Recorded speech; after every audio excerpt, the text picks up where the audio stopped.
Bakit ganun? Lagi na lang ako nasasaktan, iniiwan. Wala na bang ibang lalaking tino sa mundo? Halos para-paraho na lang sila. Paano na mga pangarap ko kung walang magmamahal sa akin?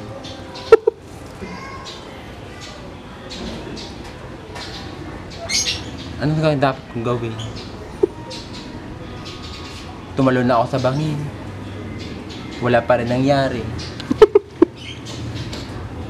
Pumunta ako sa Maute. Sa gera, wala pa rin nangyari.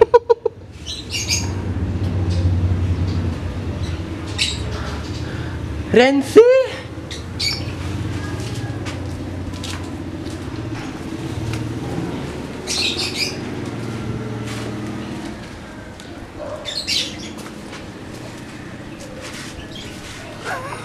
Ang pagkakaalam ko, nasa ibang bansa ka.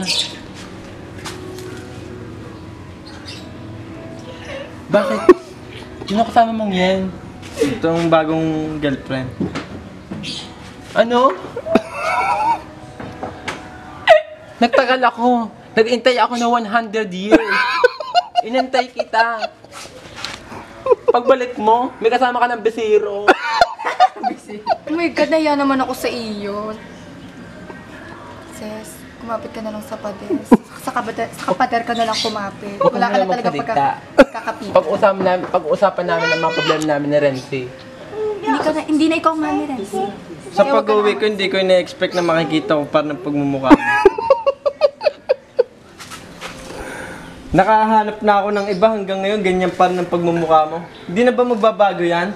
Hindi mo ba alam kung anong ugali ng lalaking yan? Ano bang meron siya?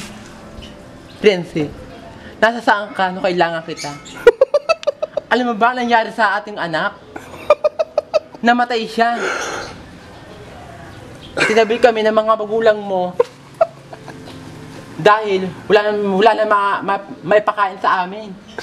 Kaya namatay ang anak natin dahil sa'yo. Kaya ka tinataboy ng magulang ko. Kasi ang anak mo hindi mo inaalagaan. At hindi kayang tanggapin ng magulang ko ng magiging kamukha mo. Hindi pa nga Takot na takot lumalabas sila. Hindi pa nga lumalabas yung bata, namatay na agad. Alam mo ba yung Renzi? Naghirap ako. Total naman, hirap na hirap ka naman talaga. Nakakaawa ka naman.